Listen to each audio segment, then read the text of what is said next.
ലാലേട്ടൻ്റെ ഏറ്റവും പുതിയ സിനിമയായ ഹൃദയപൂർവ്വം ഇന്ന് 5-ാം ദിവസത്തിലേക്ക് കടക്കുകയാണ്.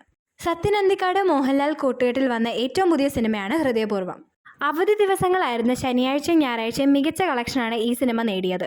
ബോക്സ് ഓഫീസിൽ ലാലേട്ടൻ്റെ പവർ നമുക്ക് ഇതിലൂടെ തന്നെ മനസ്സിലാക്കാം. 5-ാം ദിവസമായ തിങ്കളാഴ്ചത്തെ ഹൃദയപൂർവ്വത്തിൻ്റെ ട്രാക്ഡ് കളക്ഷൻ റിപ്പോർട്ടിലേക്ക് നമുക്ക് കടക്കാം. അതിനു മുമ്പായി എല്ലാവരും ചാനലൊന്ന് സബ്സ്ക്രൈബ് ചെയ്ത് എത്രയും പെട്ടെന്ന് 1000 സബ്സ്ക്രൈബേഴ്സിലേക്ക് ഒന്ന് എത്തിച്ചേരണേ. 1036 ഷോകളാണ് ഇതുവരെ ട്രാക്ക് ചെയ്യപ്പെട്ടിട്ടുള്ളത്.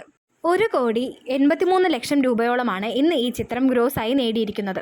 അതായത് ഇന്നത്തെ ഫൈനൽ കളക്ഷൻ വരുമ്പോൾ 2,25,00,000 രൂപയായിരിക്കും ചിത്രത്തിൻ്റെ ഗ്രോസ്. ട്രാക്കേഴ്സ് റിപ്പോർട്ടുകൾ പ്രകാരം 1,13,000 ടിക്കറ്റുകളാണ് വിറ്റുപോയത്. ഒക്യുപ്പൻസി 40%. ഞായറാഴ്ചത്തെ ട്രാക്ഡ് കളക്ഷൻ പ്രകാരം 3.5 കോടിക്ക് മുകളിലാണ് ഈ ചിത്രം ഗ്രോസായി നേടിയിരിക്കുന്നത്. വെറും 4 ദിവസം കൊണ്ട് ഈ ചിത്രം വേൾഡ് വൈഡായി നേടിയിരിക്കുന്നത് 33.5 കോടിക്ക് മുകളിലാണ്. 5-ാം ദിവസത്തോടെ ഫൈനൽ കളക്ഷൻ റിപ്പോർട്ട് വരുമ്പോൾ വേൾഡ് വൈഡായി ഈ സിനിമ 40 കോടിക്ക് മുകളിൽ നേടിയിട്ടുണ്ട്. എമ്പുരാനും തുടരുമയും ശേഷം ഹൃദയപൂർവ്വം 50 കോടിയിലേക്ക് കയറുമ്പോൾ ഹാട്രിക് 50 കോടിയിലേക്ക് എത്തുകയാണ് മോഹൻലാൽ. ഏതൊരു സിനിമ എതിരെ വന്നാലും മോഹൻലാലിൻ്റെ പവർ അതൊന്ന് വേറെ തന്നെയാണ്.